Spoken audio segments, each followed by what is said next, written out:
महेश मांजरेकरांना दिलेल्या एका मुलाखतीत राज ठाकरेंनी उद्धव ठाकरेंना युतीसाठीचा प्रस्ताव ठेवलाय। एकत्र येणं यात मला फार काही कठीण वाटत नाही, आमच्यातील भांडणे महाराष्ट्राच्या हितापुढे किरकोळ आहेत असं म्हणत राज ठाकरेंनी युतीचे संकेत दिले। त्याला उद्धव ठाकरेंनी सकारात्मक प्रतिसाद दिलाय। त्यामुळे ठाकरे बंधू एकत्र येणार असल्याच्या चर्चा पुन्हा एकदा रंगू लागल्यात। मात्र मनसेत संभाव्य युतीबाबत नाराजीचे वारे वाहू लागल्याचं दिसतंय।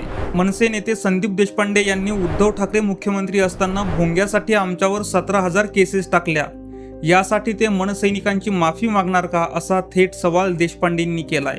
संदीप देशपांडे नेमकं काय म्हणालेत पाहूया सविस्तर। मुळात असं आहे की राजसाहेबांनी जी मुलाखत दिली ती फार व्यापक आहे आणि त्याला आपण सगळेजण फक्त निवडणुकीपुरतं मर्यादित करतोय।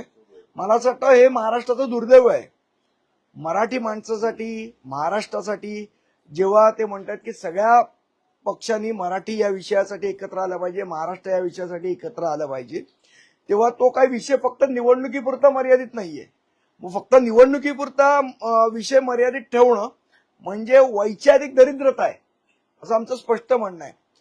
आज अनेक विषय आहेत ना, आज हिंदी भाषेची सक्ती केली जाते, आज महाराष्ट्रातले काही उद्योग हे बाहेरच्या राज्यात चालले आहेत, परप्रांतीयांचे लोंढे इकडे वाढत आहेत, हिंदी भाषिकांची दादागिरी चालू आहे, हे असे अनेक विषय आहेत। पहिले ह्या मुद्द्यांवर चर्चा झाली पाहिजे, या मुद्द्यांवर महाराष्ट्रातल्या सगळ्या मराठी पक्षांनी एकत्र आलं पाहिजे, या मुद्द्यांचा विरोध केला गेला पाहिजे, या मुद्द्यांवर चर्चा केली गेली पाहिजे। मला असं वाटतं निवडणुका हा फार छोटा विषय हो।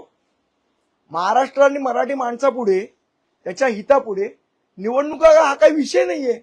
निवडणुका येतात, निवडणुका जातात, निवडणुका हरतात, निवडणुका जिंकतात, पण फक्त एखादा विषय निवडणुकीपुरता मर्यादित ठेवणं मला असं वाटतं हे वैचारिक करंटेपणा आहे। पण ठाकरे बंधू एकत्र येतील हे तुम्हाला आवडणार नाही का जर आले तर? नाही, विषय मला आवडायचा किंवा तुम्हाला आवडायचा नाहीये ना। विषय काय आहे, मराठी माणसाचं हित आणि महाराष्ट्राचं हित, त्यासाठी जे जे करावं लागेल ते केलंच पाहिजे। पण त्याच्यासाठी ठाकरे बंधूंनी एकत्र यायला पाहिजे। आता काही कुठली निवडणूक नाहीये, निवडणुकीचा विचार नाहीये। मराठी विषयासाठी आणि महाराष्ट्रासाठी सगळ्या मराठी लोकांनी एकत्र आलं पाहिजे ना। ठाकरेच बंधू का, कुमार पण येऊ शकतो त्याच्यामध्ये, असं काही नाहीये। दोघांमधली एकंदरीतच मागच्या काळातली काही कर्तृत्व जर बघितली गेली तर या गोष्टीला बळ मिळतंय का? माझा ट्विटचा अर्थ असा आहे की एखादा विषय फक्त महाराष्ट्राच्या आणि मराठी माणसाच्या हिताचा जेव्हा आपण बोलतोय तेव्हा तो फक्त निवडणुकीपुरता मर्यादित नसावा। निवडणुका येतील तेव्हा त्या विषयावर काय ते नेते मंडळी निर्णय घेतील, पण मराठी माणसाच्या हिताचे जे विषय आहेत, महाराष्ट्राच्या हिताचे विषय आहेत, त्याच्यावर आपण पहिले विचार करायला पाहिजे ना। आज हिंदी भाषेची सक्ती महाराष्ट्रावर लादली जाते, मुलांवर लादली जाते, त्याच्यावर पहिले एकत्र येऊन आवाज उठवायला पाहिजे, मग बाकीचे विषय नंतर।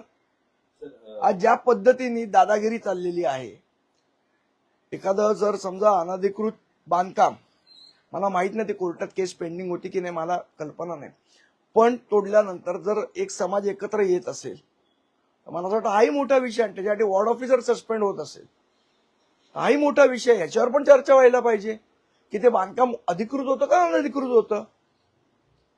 सर, एकूण आपण जर बघितलं राज ठाकरेंनी देखील सर्व व्यापक विचार दाखवत सर्वांनी एकत्र यायला पाहिजे असं सांगितलं, म्हणजे इन्क्लुडिंग शिवसेना उभाटा। उद्धव ठाकरेंनी म्हणजे मतभेद शुल्लक आहे, जसं राज ठाकरेंनी म्हटलं, उद्धव ठाकरेंनी म्हटलं एका भाषणामध्ये की मतभेद सोडले। गेल्या अनेक दिवसांपासून फक्त अशा चर्चा, अनेक वर्षांपासून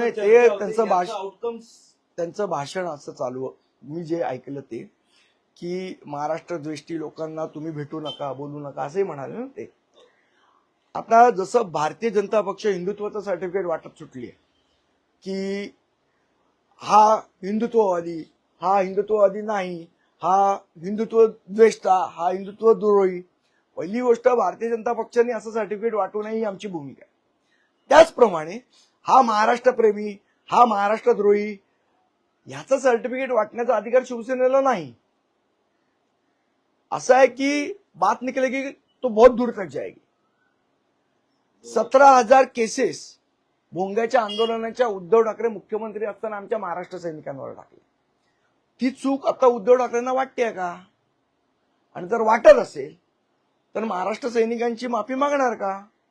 सोशल मीडियाच्या भाऊ गर्दीत विश्वासार्हतेने चकाकणारे नाव म्हणजे लेट्सअप मराठी. नाही, सगळ्या नागरिकांना ती स्पीच ती right लेट्सअप वरील मुलाखती म्हणजे विचारांचा खजिना. त्यानंतरच्या निवडणुकीमध्ये मला सोडून गेले. बातम्या केवळ वस्तुस्थिती सांगणाऱ्या, न प्रोपगंडा, फक्त जनतेचा अजेंडा. क्योंकि आने वाला कल जाने वाला है, जाने वाला कल आने वाला है. राजकारण, मनोरंजन असो की क्रीडा क्षेत्र, महाराष्ट्राची स्पंदने संवेदनशीलतेने टिपणारे माध्यम म्हणजे लेट्सअप मराठी. जगासोबत एक पाऊल पुढे राहण्यासाठी लेट्सअपचे ॲप, सोशल मीडिया आणि वेबसाईट सोबत कनेक्टेड रहा.